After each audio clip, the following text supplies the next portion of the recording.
Shri Krishna Chaitanya Prabhu Nityananda Shri Advaita Gadadhar Srivasadi Gaura Bhakta-vrinda.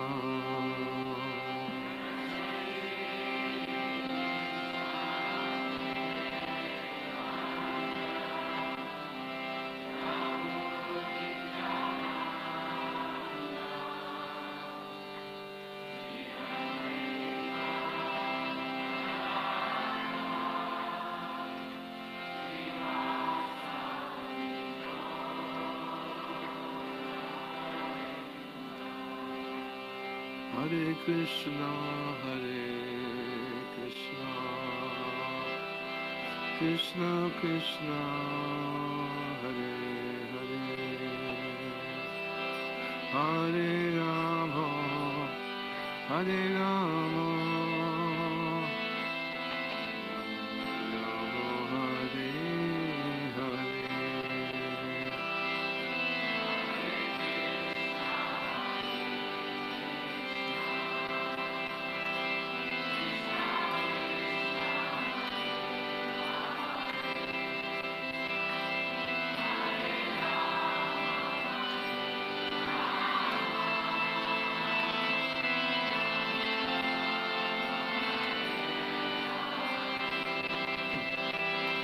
Hare Krishna, Hare Krishna,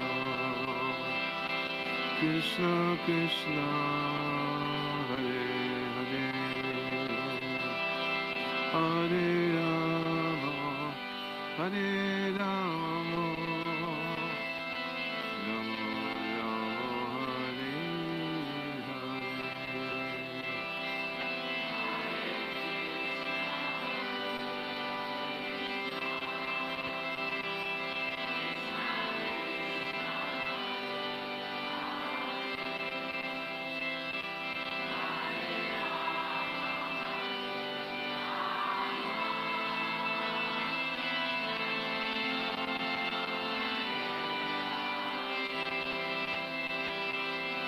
Hare Krishna, Hare Krishna,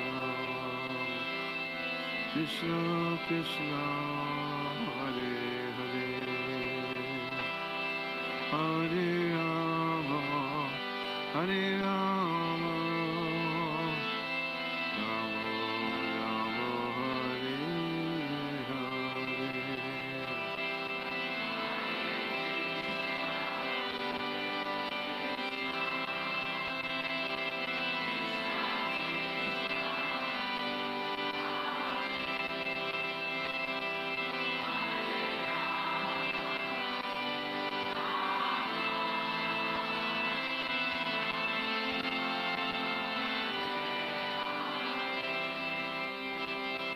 Hare Krishna, Hare Krishna,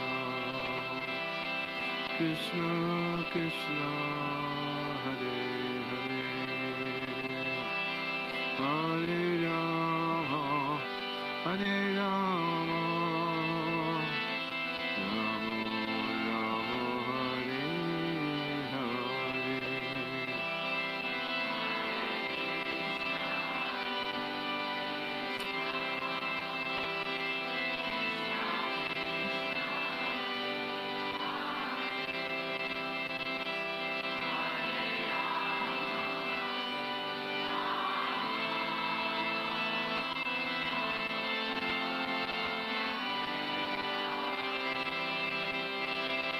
Hare Krishna, Hare Krishna, Krishna Krishna, Hare Hare, Hare Rama, Hare Rama, Rama Rama, Hare Hare.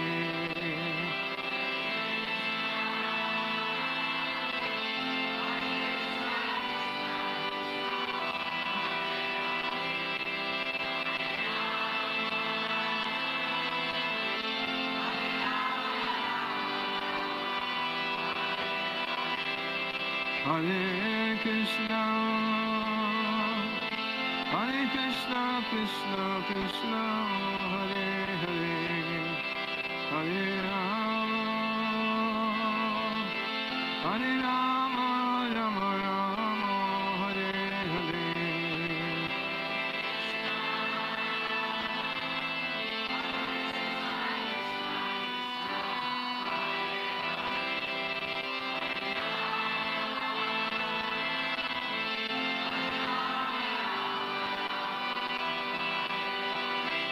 Hare Krishna, Hare Krishna, Krishna Krishna, Hare Hare, Hare Rama, Hare Rama, Rama Rama, Hare Hare.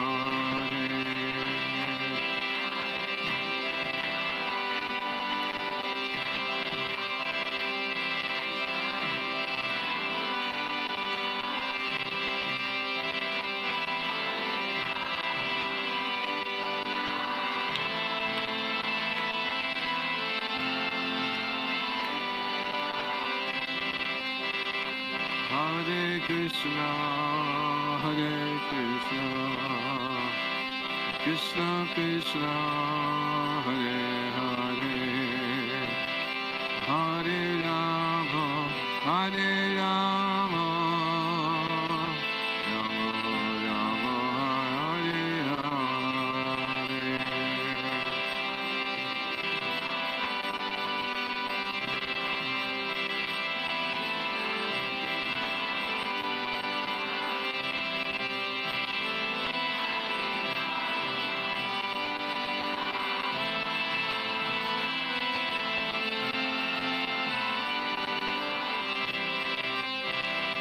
Hare Krishna, Hare Krishna, Krishna Krishna, Hare Hare, Hare Rama, Hare Rama, Rama Rama, Hare Hare.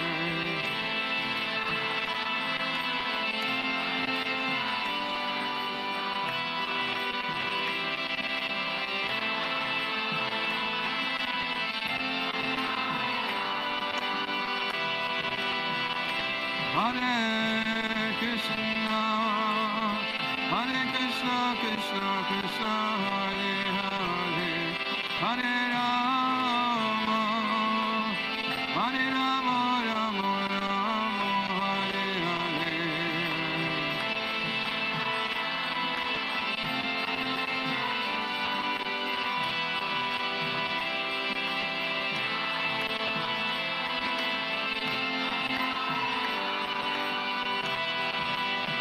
Hare Krishna, Hare Krishna, Krishna Krishna, Hare Hare, Hare Rama, Hare Rama, Rama Rama, Hare Hare.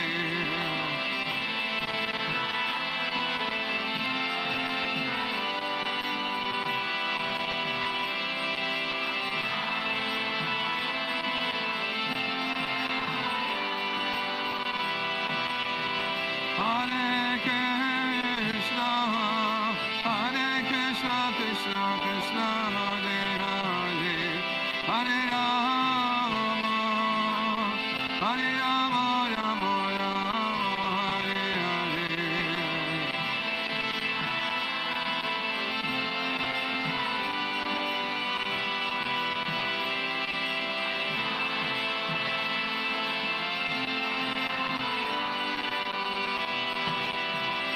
Hare Krishna, Hare Krishna, Krishna Krishna, Hare Hare, Hare Rama, Hare Rama, Rama Rama, Hare Hare.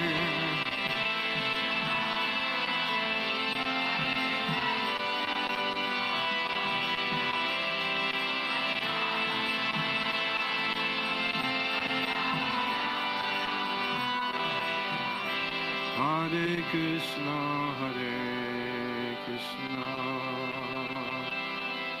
Krishna Krishna Hare Hare Hare Rama Hare Rama Rama Rama Hare Hare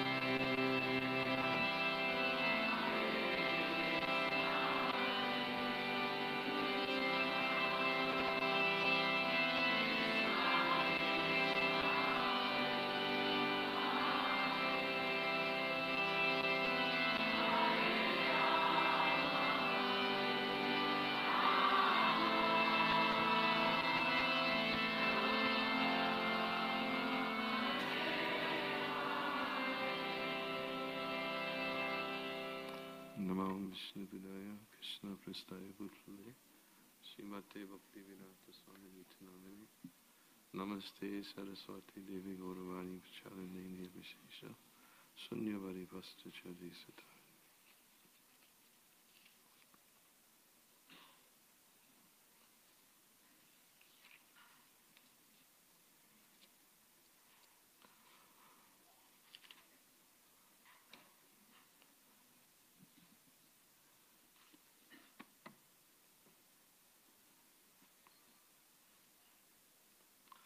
Om Namo Bhagavate Vasudevaya.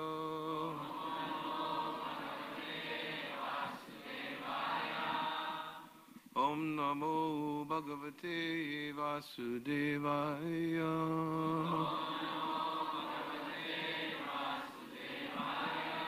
Om Namo Bhagavate Vasudevaya.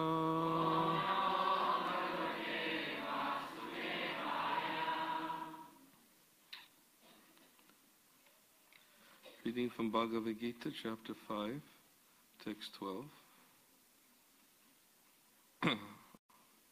I'll read first the Sanskrit translation, then purport.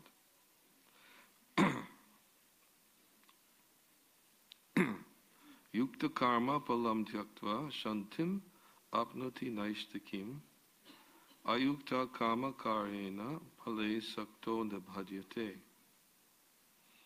Translation: the steadily devoted soul attains unadulterated peace because he offers the results of all activities to me, whereas a person who is not in union with the divine, who is greedy for the fruits of his labor, becomes entangled. Purport: the difference between a person in Krishna consciousness and a person in bodily consciousness is that the former is attached to Krishna, whereas the latter is attached to the results of his activities. The person who is attached to Krishna and works for him only is certainly a liberated person, and he has no anxiety over the results of his work. In the Bhagavatam, the cause of anxiety over the result of an activity is explained as being one's functioning in the conception of duality, that is, without knowledge of the absolute truth. Krishna is the supreme absolute truth, the supreme personality of Godhead. In Krishna consciousness, there is no duality. All that exists is a product of Krishna's energy, and Krishna is all good. Therefore, activities in Krishna consciousness are on the absolute plane. They are transcendental and have no material effect. One is therefore filled with peace in Krishna consciousness. But one who is entangled in profit calculation for sense gratification cannot have that peace. This is the secret of Krishna consciousness.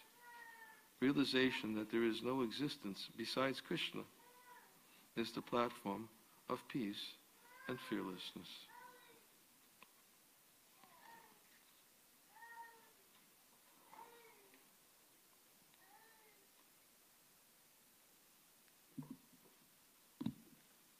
Om Jnana Timirandasya Kananjana Salaka Chakshua Onminitam Dena Tasmai Shri Gurave Namaha Mukam Karoti Vachalo Pangun Mangayate Garim Yakripa Tamaham Vande Shri Gurandina Tananam Nama Om Vishnu Padaya Krishna Prastaya Bhutale Srimate Bhaktivedanta Swami Iti Namane Namaste Saraswati Devi Gauravani Pracharane Nirvishesha Shanyavari Pastacyade Satarane Jai Shri Krishna Chaitanya Prabhu Nityananda Shri Advaita Gadadhar Shivasari Gaura Bhaktivinoda Hare Krishna Krishna Krishna Hare Hare Hare Rama Rama Rama Hare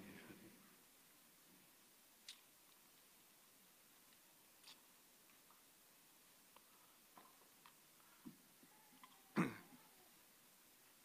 I like speaking on this verse or many similar verses that are in the Bhagavad Gita for our Sunday programs,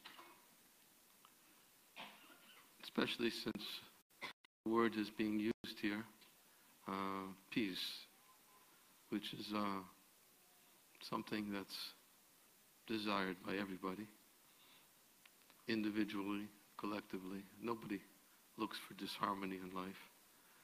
People look for a peaceful situation. Fortunately, it's sometimes very elusive. It's not so easily attained, as we see both individually and collectively. And Krishna speaks about it in many verses in Bhagavad Gita. Bhaktaram Jagatapasam Savaloka Maheshwaram.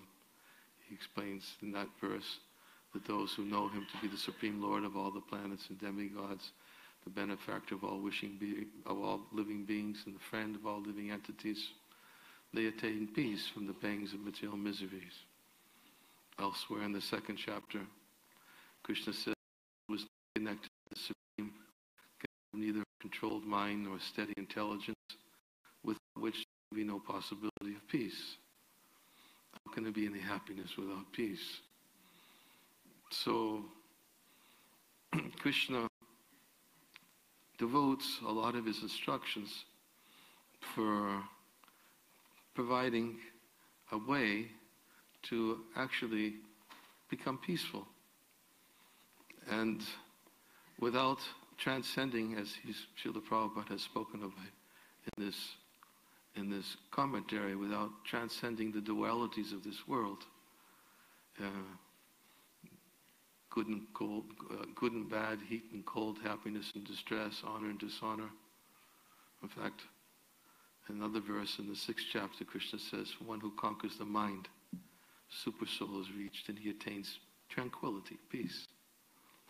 For such a man, heat and cold, happiness and distress, honor and dishonor, they're all the same. He transcends the dualities of this world. Something that's not always so easily, as we said, it's elusive, not so easily accomplished. Sometimes we may achieve temporary peace, or temporarily we may feel some freedom from anxiety and call it peace. Or we may make some temporary arrangement for the mind to not dwell on the objects which are disturbance to us. But the recommendation that Krishna gives is a more lasting recommendation. And in this verse, he speaks about the steadily devoted soul attains unadulterated peace because he offers the results of activities to me, whereas a person who is not in union with the divine, who is not connected with Krishna, who is greedy for the fruits of his labor, becomes entangled. Oftentimes when I'm speaking about duality, I like to use a simple analogy that's spoken about in the Srimad Bhagavatam. Analogies are always very, very beneficial.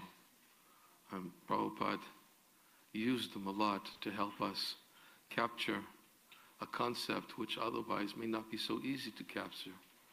But if we bring it home to something more closer to our purview, our day-to-day life, it helps us to understand a concept which is otherwise difficult to conceive. And Srila Prabhupada even uses an analogy to emphasize the importance of analogies. He uses the analogy that if you want to see the moon in the sky moving at night, that if you stare at the moon, it's very difficult to see how it's moving because it's so far away. And if you just look at it and look at it and look at it continuously, you might have to wait some time before you even notice that it might have slightly moved, and even then, you're not sure if it moved or not.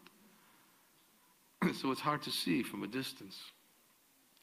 So he says, but if you look at the moon moving through the branches of a tree, because the branches are very close to you, you can see how the moon is, in a very rather short time, has moved from one branch to the next, because you're using something closer to you to help you to see that which is ordinarily difficult to see. So he uses that analogy to help us understand the importance of analogies. In fact, I'm captivated by analogies. And even one time, I think it was, I can't remember what it was maybe it was before there was computers. I think it was in around the early 1980s. I went through all of Prabhupada's books, and I extracted all his analogies. I put together this booklet called Analogies for Preaching that was published by somebody else who got a hold of my manuscript. I won't say who it was. I found out who it was later. But anyways, it wasn't mine. It was all Prabhupada's.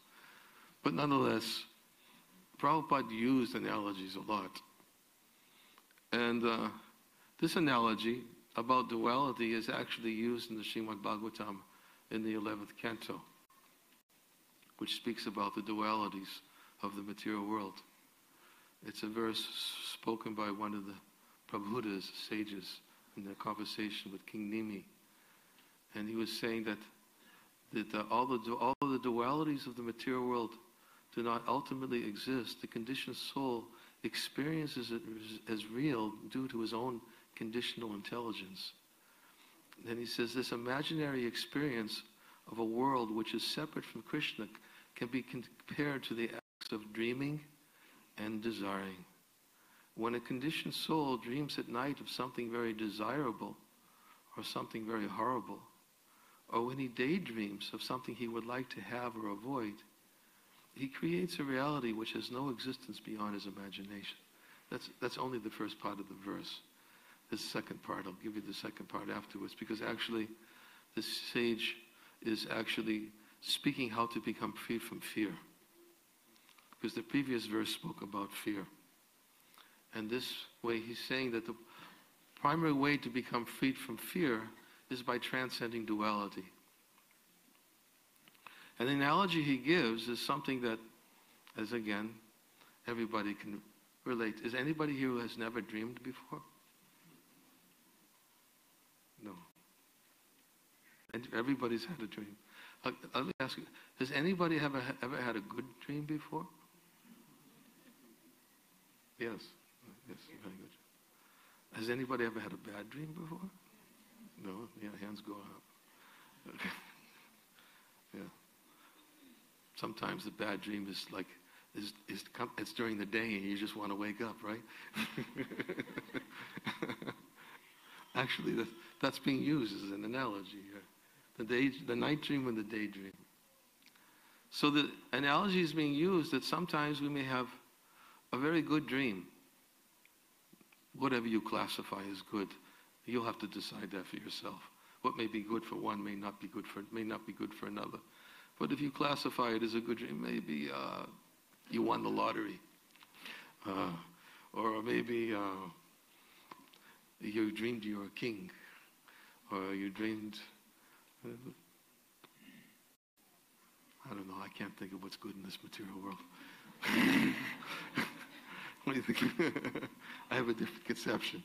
But there may be different types of dreams that you're really enjoying. Let's put it that way. So when you have a good dream and you wake up, you're sad. Why are you sad? Because you realize it was only a dream. Oh, it's only a dream. I wish it was real, but maybe I can fall back to sleep and pick up where I left off. Ever have happened to you? So when you have a good dream and you wake up, you're sad. But have you had a bad dream before? And all of you, many of you, I'm sure, have had bad dreams. When you have a bad dream, you wake up and, wow. You think, that was great. It was just a dream.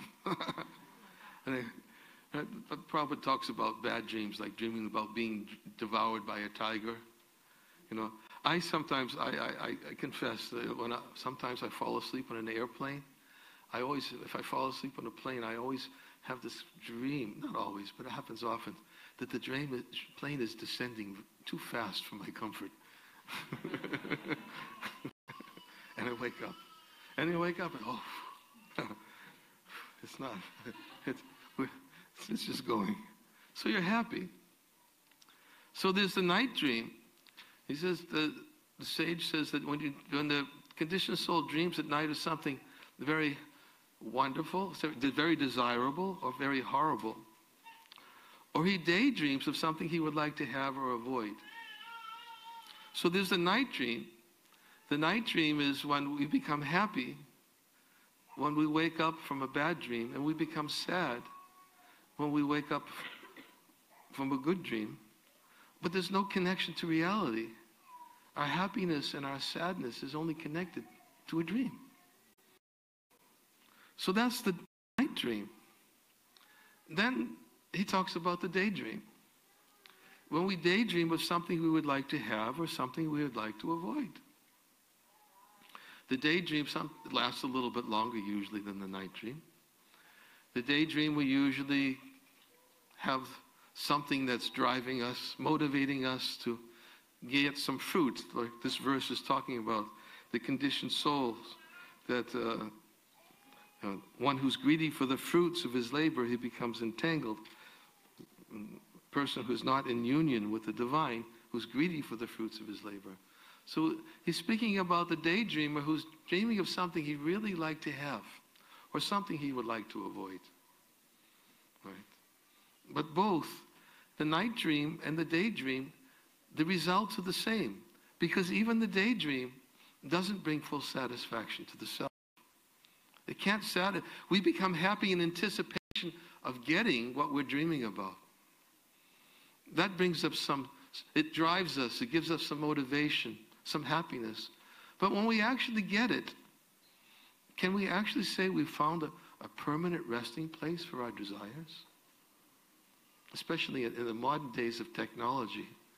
Modern days, there's no permanent resting place for desires, right?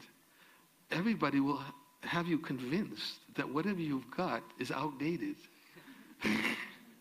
right? And you can't be satisfied with what you have. There's always got to be something better. It's just the nature of living in modern society. Everybody has to, not only, they have to be convinced, and our modern advertisers and big companies and corporations, they definitely dedicate a lot of their energy and budgets to convincing everybody that you can't be happy unless you have what's better. Isn't it?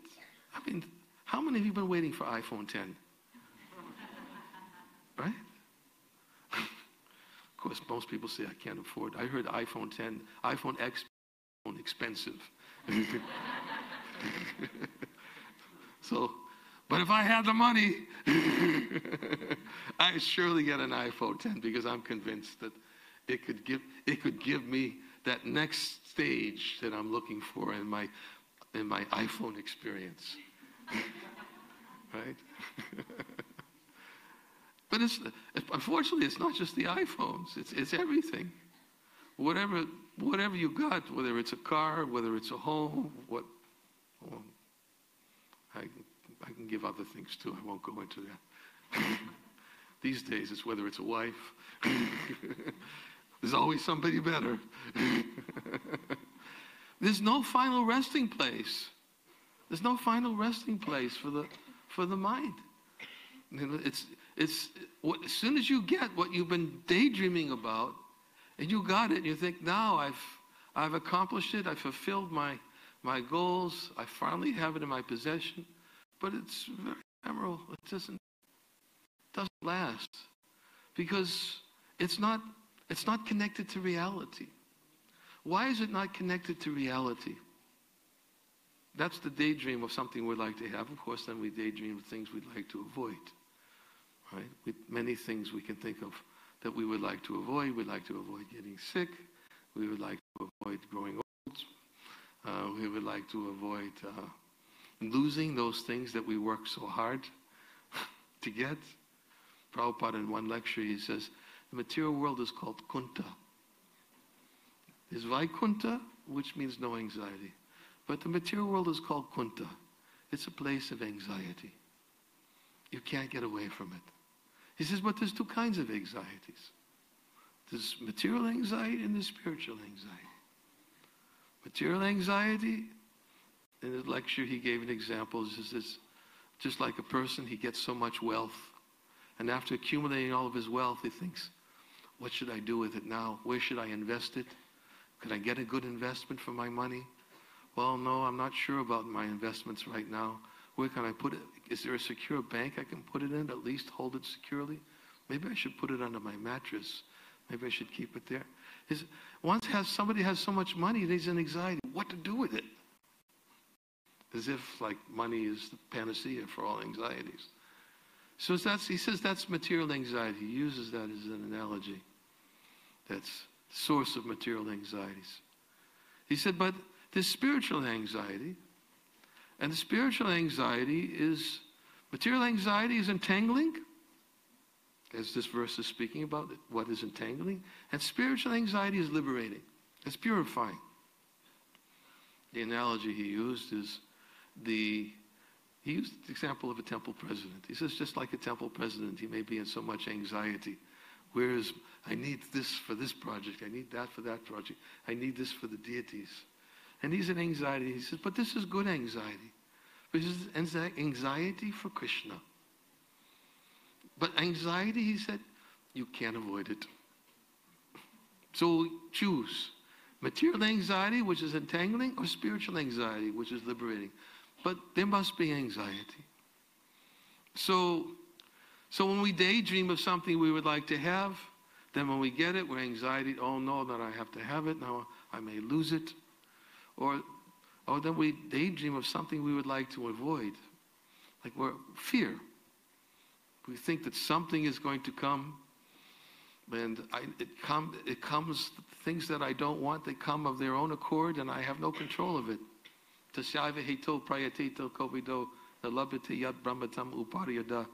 Bhagavatam states that persons who are actually intelligent and philosophically inclined, they don't endeavor for happiness which is available from the highest planet, Brahmaloka, down to the lowest planet, Patala, because they know that as far as happiness derived from sense enjoyment is concerned, it comes automatically in due course of time.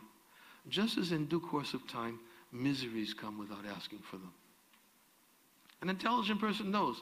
Who wakes up in the morning and thinks, I want to make a plan today to suffer? Nobody makes plans for suffering. I mean, no normal. I think everybody, we've established everybody's normal here tonight, right? It's just, no normal person would wake up in the morning and say, first thing I want to do to suffer today is, well, that's a good one, yeah. No normal people will do that. But it comes without asking for it.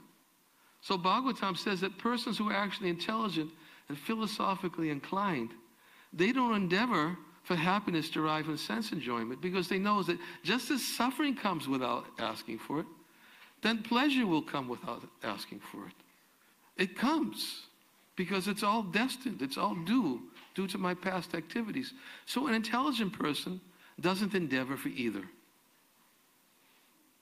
Now someone may say, well, you mean to tell me I'm not supposed to endeavor for happiness? But that's not what the verse says.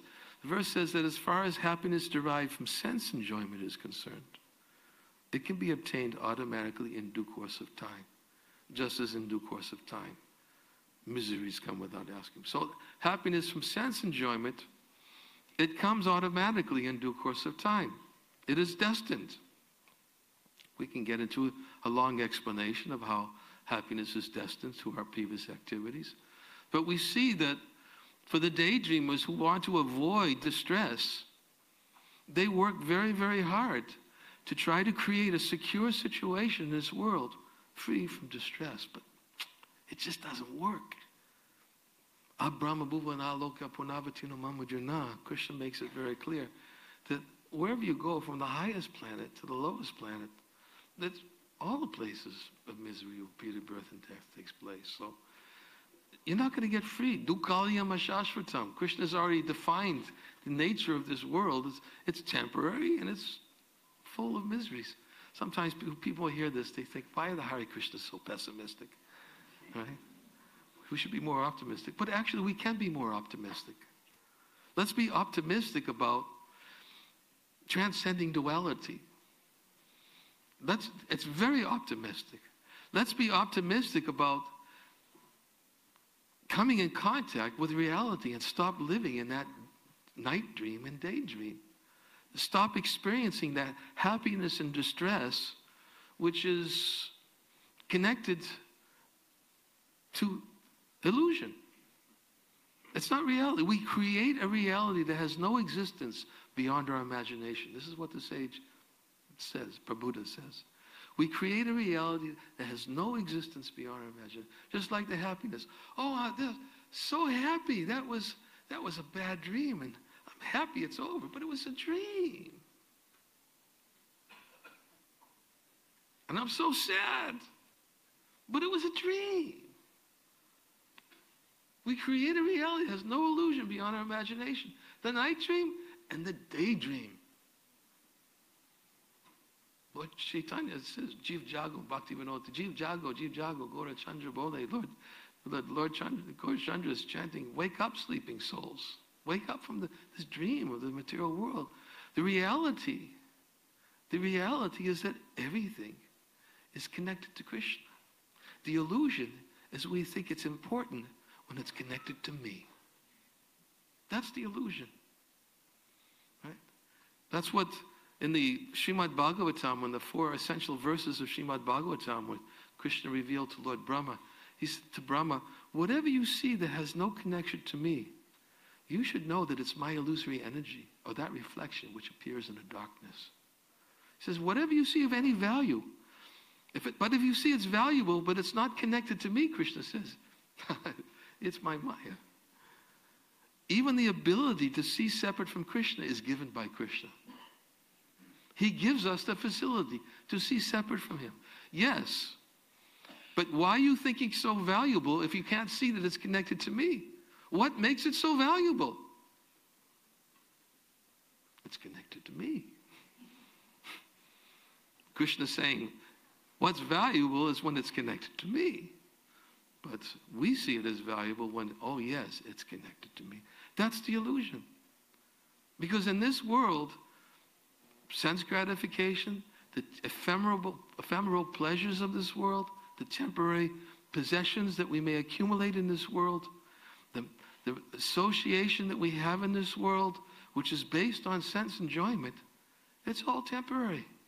There's the example that's given, just like bundles of straw may collect in the river, and these bundles of straw collect on the little whirlpools or the eddies on the side of the stream. But because the stream continues to flow, these bundles break up, they go further downstream, and they form new bundles. In the same way, we come in contact with our possessions, with our association in this world, but it's temporary. What is reality is that which is eternal. What is illusion is that which is temporary. But yet, illusion is so powerful.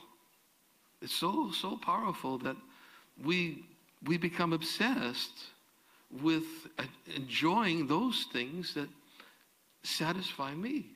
Or extended enjoyment, which is those things which satisfy gratify the senses of others. I get some temporary pleasure from gratifying them. But that's extended gratification. It's not reality because it's temporary. But Krishna very clearly states that, or should I say this verse that I quoted before, let me go back to the first verse I quoted.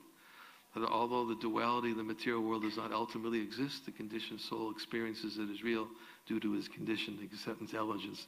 This imaginary experience of a world which is separate from Krishna can be compared to the acts of dreaming and desiring. When the conditioned soul dreams of something desirable or something horrible, or when he daydreams of something he would like to have or avoid, he creates a reality which has no existence beyond his imaginations. And then the next part of the verse states, the tendency of the mind is to become attached to those things that are gratifying to the self, to see things separate from Krishna. That is the tendency of the mind. Therefore, an intelligent person must control the mind, restricting it from the tendency of seeing things separate from Krishna.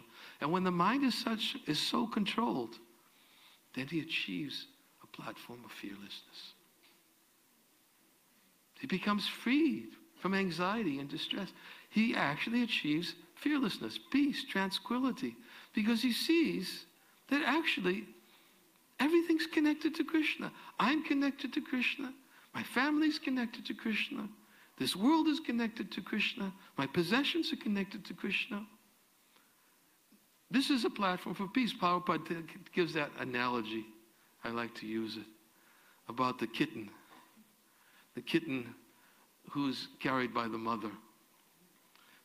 When the kitten is carried by the mother, the kitten is thinking. And have you seen? I remember when I was a child, I learned the hard way. I had a cat who had kittens, and I wanted to go out and really pick up the kittens, and the mother didn't like that, right? So I went out and picked up the kittens, and my sister said, "No, come in the house, come in the house." And then I watched the cat pick up each kitten one by one in her mouth and carry the kitten up into the rafters so nobody could touch them, to protect them. Yeah. So when the mother comes and she takes the kitten is not fearful because the kitten is thinking, this is my mother, she's coming, she's protecting me. But when the same cat opens her mouth and shows her teeth to the mouse, different perspective. The kitten is thinking, oh, it's my mother. But the mouse is thinking, I better get out of here fast. Right? Because those teeth represent death. And Prabhupada used the analogy for the devotee whose practice in seeing things connected to Krishna. His practice in this life, seeing reality, that everything is connected to Krishna. Death is just a transition. It's a transition, but nothing changes because he sees that death is just simply Krishna coming to take me home. Because he's learned, he's disciplined himself. He's transcended. He's become a liberated soul. A liberated soul. That's the verse that's actually describing. Hiha yasya hare dasye kamana manasagira nikalavapyavastasu jiva muktasu uchite. That any person who engages his mind, his body, and his words, always connected to Krishna, he's liberated even before giving up this body. He doesn't have to wait to give up the body to experience liberation. It happens even in this body. So, for a person who's practiced and disciplined in seeing things connected to Krishna, he transcends the dualities of this world. He finds peace. He finds peace. It's not so easy. We understand that these challenges will always be there. And therefore, Prabhupada, in many places, he actually addresses how to deal with these challenges. In the verse, Anta Kali Chamameva Smaran Mukva Kalevaram, Krishna says, whoever remembers me at the time of giving up this body, at once achieves my nature. Of this, there's no doubt. Prabhupada said, this Smaranam, remembrance of Krishna, can be achieved for those who incessantly chant Hare Krishna. This is what we're learning. We've come together in a festival, learning how to transcend the dualities by taking shelter in the holy name of the Lord. By taking shelter in the holy name of the Lord, we can transcend the dualities of this world. And the Lord is so kind, the Lord is so merciful, that those who take shelter, then Krishna, you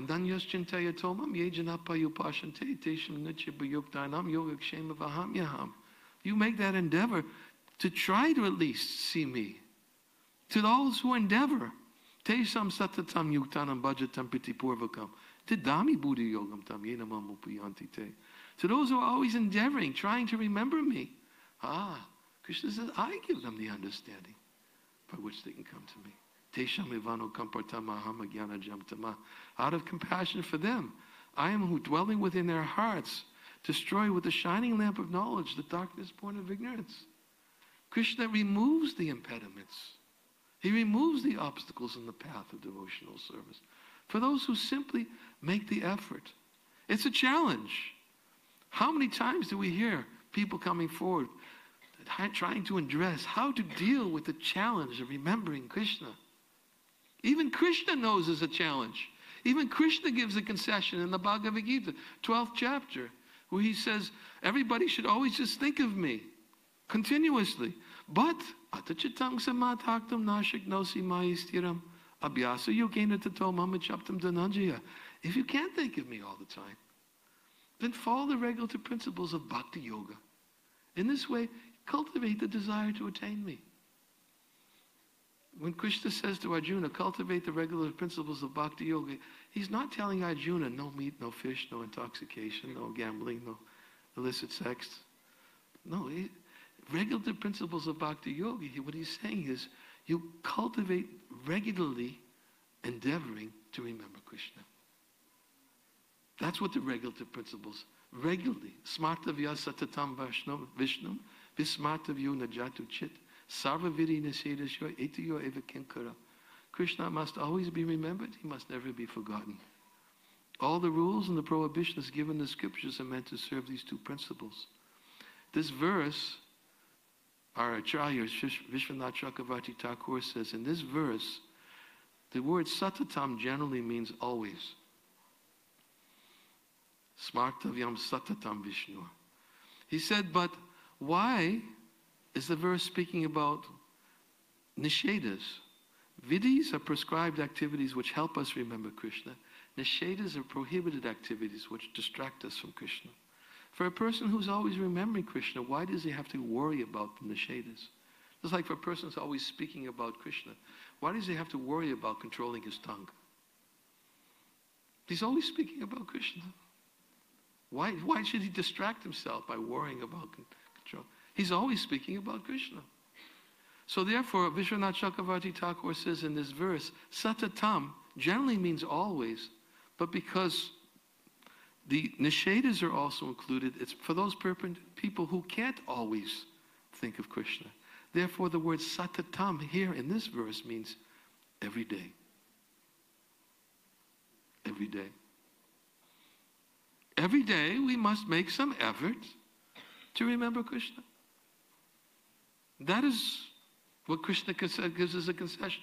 He says, if you can't remember me always, then every day make some effort to remember me. Chant Hare Krishna, hear Srimad Bhagavatam, discuss Krishna consciousness with others, come to the temple, take darshan of Radha Kalachandji, tell others about Krishna, Yari Deka Tarikara Krishna Upadesh, tell somebody about Krishna, but something to remember Krishna. If you do this every day, Krishna says this way, you cultivate a desire to attain me. This is how to deal with the reality that it's not so easy to always remember Krishna. But at least we must practice. And those who are practiced, then Krishna says, because you practiced your whole life, I'll kick in and throw in what you lack at the time of death. You just keep on practicing, keep on endeavoring, keep on trying. That effort in itself, Krishna accepts as bhakti.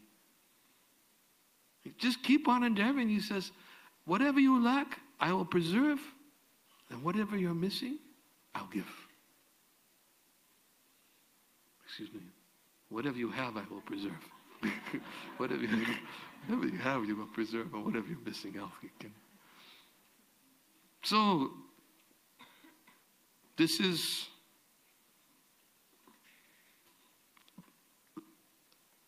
a hopeful way to transcend dualities of this world and to try to at least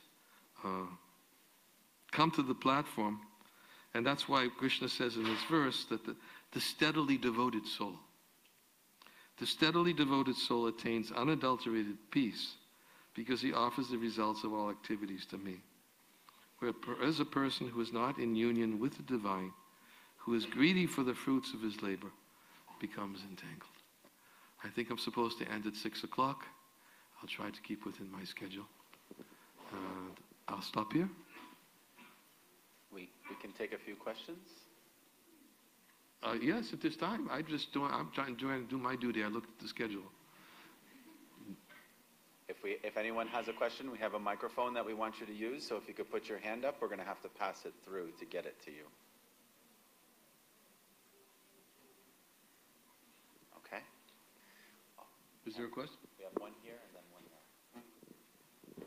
I just had a question about what I read in the Bhagavad Gita that said that there's no happiness in the material world. You've read that? That there can be no happiness, but there's 3 types of happiness. I was just wondering about all the things people think are happiness. Well, there's 3 types of happiness. Rupa Goswami defines them in the Bhakti Rasamrita Sindhu. There's happiness which comes from sense enjoyment. There's happiness which comes from liberation, relief from distress. And there's the happiness which comes from bhakti. Bhajaniya parama sukha matra susukadvam. Prabhupada quotes it in the Bhagavatam, quote from Jiva Goswami, that to the degree that Krishna is happy by what we do to please him, we become happy. There's none of that happiness in the material world. But there's temporary happiness in the material world. And there's happiness derived from liberation. But Rupa Goswami says that the happiness derived from liberation is like a drop of water compared to the ocean of happiness in bhakti. So these are no happiness in the material world is no real happiness. Thank you, Maharaj. So as a practicing... Who is this coming from? I hear it. Okay. An disembodied voice. It's coming from the clouds. Daydreaming, Maharaj. So as practicing devotees, or at least as a practicing devotee, the experience of reality is of genuine Krishna consciousness, the experience of a true spiritual reality it's very ephemeral. There's a little bit. Very little bit. Ephemeral, is that what you said? Yes. It's, and at the same time, we have this daydream and this night dream going on. And whereas the soul is pleasure-seeking, it's very difficult to keep endeavoring for something which is so hard to, it is theoretically understood, but the practical experience is very few and far between. So what is the soul is? What is the soul is? Once the devotee asked Prabhupada, why is Maya so strong? And Prabhupada's answer was, why is your determination so weak?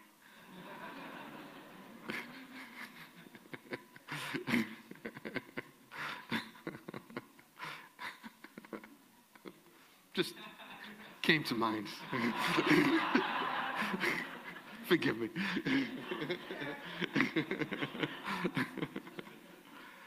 And of course, we know determination becomes weak by contemplation of the objects of the senses. Bhagavatam gives the example, just like the reeds around the lake can dry up the lake, the water in the lake. In the same way, by contemplation of our attachments it can dry up our determination. Bogaishvaya prasaktanam taya prahitachetasam vyavasayatmaka buddhi samadao navidiyate. In the minds of those who are too much attached to sense enjoyment and material opulence and who are bewildered by such things, there can be no resolute determination for devotional service. So we have to be very careful to not allow our determination to become weak by contemplation of the objects. And therefore, if we really want to become strong, we have to seek out the association. Ta'ete sarava savi sava sangha vivajata sangaste shvatate pratyat sangha dosha harahite. The Lord Kapila Dev told Devahuti, "O my mother, O virtuous lady, if you want to counteract all the pernicious effects of material attachment, then seek out the association of devotees who are always attached to speaking about me and become attached to them. And this will give you strength to counteract the pernicious effects of material attachment." So there's always hope. There's always hope.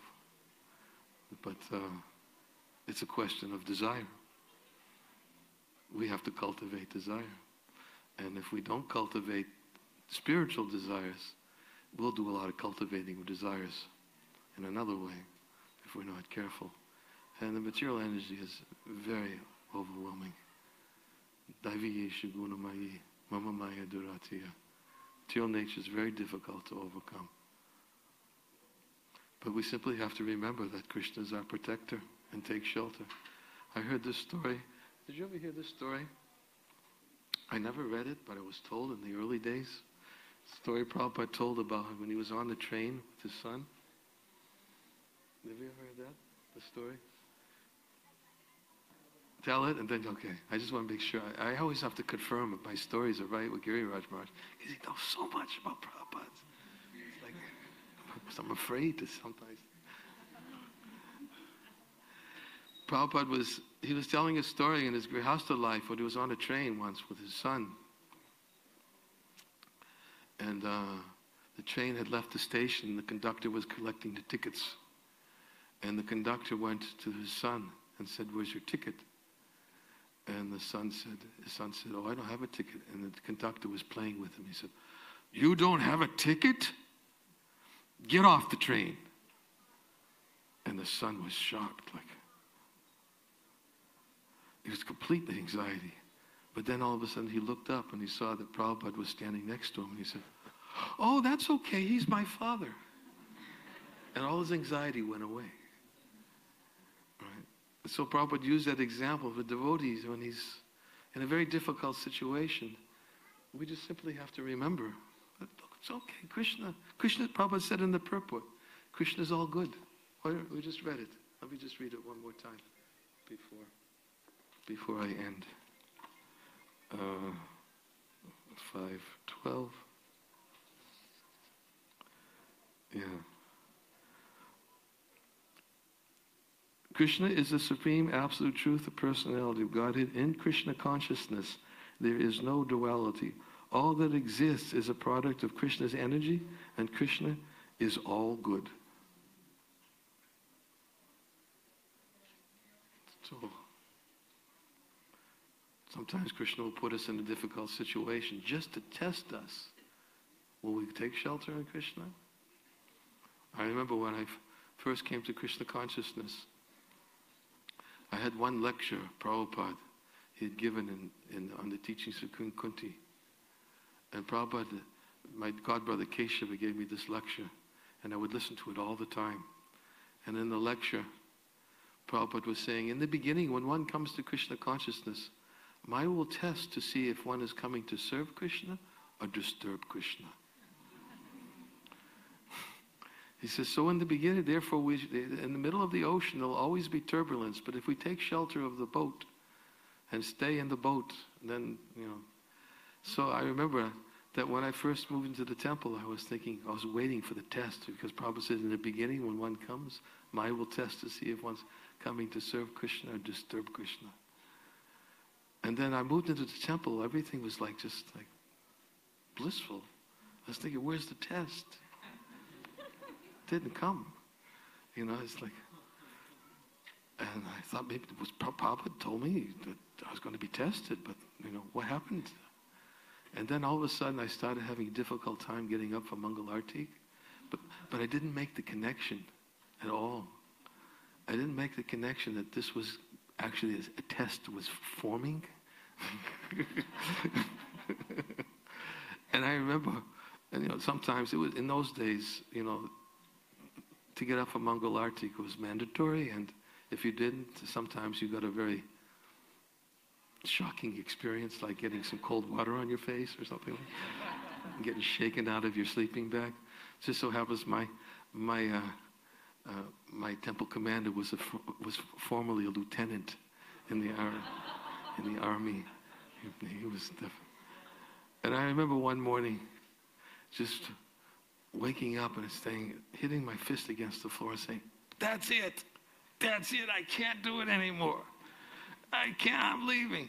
And then all of a sudden, it came on, and like a recording, the tape recorder was turned on.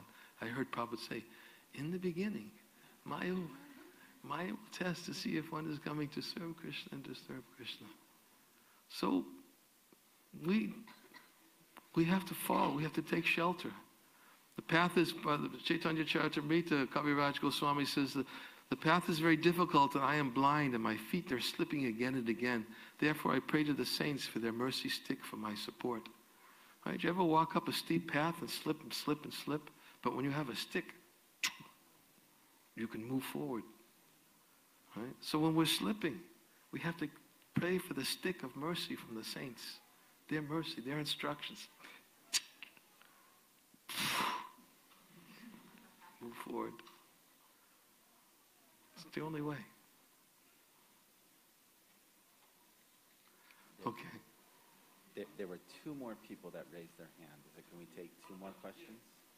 Yes. One's here, right next to where the other question came. Yeah. Can you go first? Hare Krishna Prabhuji. So my question is, I think you already explained, but just like in continuation of that question. So like generally I heard like the great people like Prabhupada and people like you and others don't feel any difference between the pleasure and the suffering. So how common people can achieve quickly that situation where the pleasure and suffering Achieve it quickly? Yeah, will be almost same, like there will not be any difference. We have to be very careful. Sometimes we want to achieve it quickly because we don't want to suffer. And that's not the best. I mean, it's an impetus to not want to suffer. But actually, the most quickest way is when we don't think of our own pleasure and suffering, and we think of Krishna's pleasure. That's the quickest. The quickest. But when we think of, I don't want to suffer, therefore I want it to be quick, it might not come as quickly as just thinking of Krishna's pleasure. That's the quickest. So a devotee is well practiced. He thinks of what is pleasing to Krishna, and then he acts with determination and confidence and faith. So that's the best way to achieve that state. However long it takes, that's Krishna's decision too. It can happen in a moment, like Katvanga Maharaj. It took him one moment. He was told he had him one moment to prepare for death. And it may take millions of births, but a devotee will never give up. Bhaktivinoda Thakur states in Bhakti Loka, he talks about patience, dharya. And he defines patience as that, he says everybody is seeking some fruit. The karmi is seeking the fruit of sense enjoyment. The jnani is seeking the fruit of liberation. And the bhakta is also seeking a fruit. The fruit that he seeks is Krishna's pleasure. He said sometime in the execution of sadhana, devotees may give up the practice of sadhana because they're not patient. And he says patience is defined that a devotee is convinced that someday I will get Krishna's mercy. Whether it happens now, 10 years from now, 100 years from now, or 100 births from now, someday I will get Krishna's mercy and I will never give up serving him. He says that is patience. So we have to be patient. But Krishna knows when to give. Yes. My question is, see, in our quest for liberation, for seeking Krishna, the practical aspect is, as a father, as a husband, you are dependent. You have certain duties. They have materialistic desires. So how does one balance my quest for spiritual liberation versus my dependence quest for material pleasure? Because by denying them that, am I not being an escapist? Am I not being a cop-out? How do I balance that? What is that verse? One who's not attached to the fruits of work and acts according to the renounced order of life, and he is the true mystic. Now he who lights no fire performs no work. 6th chapter. Yeah. In other words, one who performs his duties. You have a duty to perform to family. But you should not be attached to the results of those duties. You should do them as a matter of duty. And Krishna says that one who acts according to his duty but is not attached to the fruits of his duties, he's in the renounced order of life, and he is the true mystic, not he who lights no fire and performs no work. So you have to know what is your duty and what is not your duty. Krishna also explains that in the 14th chapter of the Bhagavad Gita. One should know what is his duty and what is not his duty by the rules and regulations given in the scriptures. By knowing such activities, one can be gradually elevated.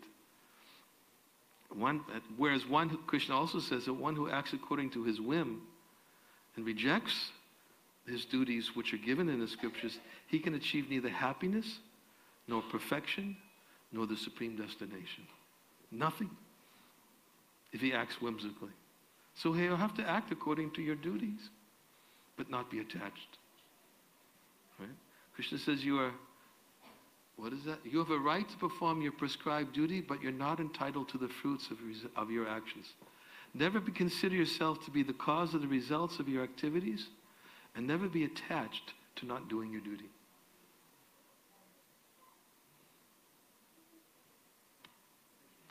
Okay. Thank you very much for your kind attention.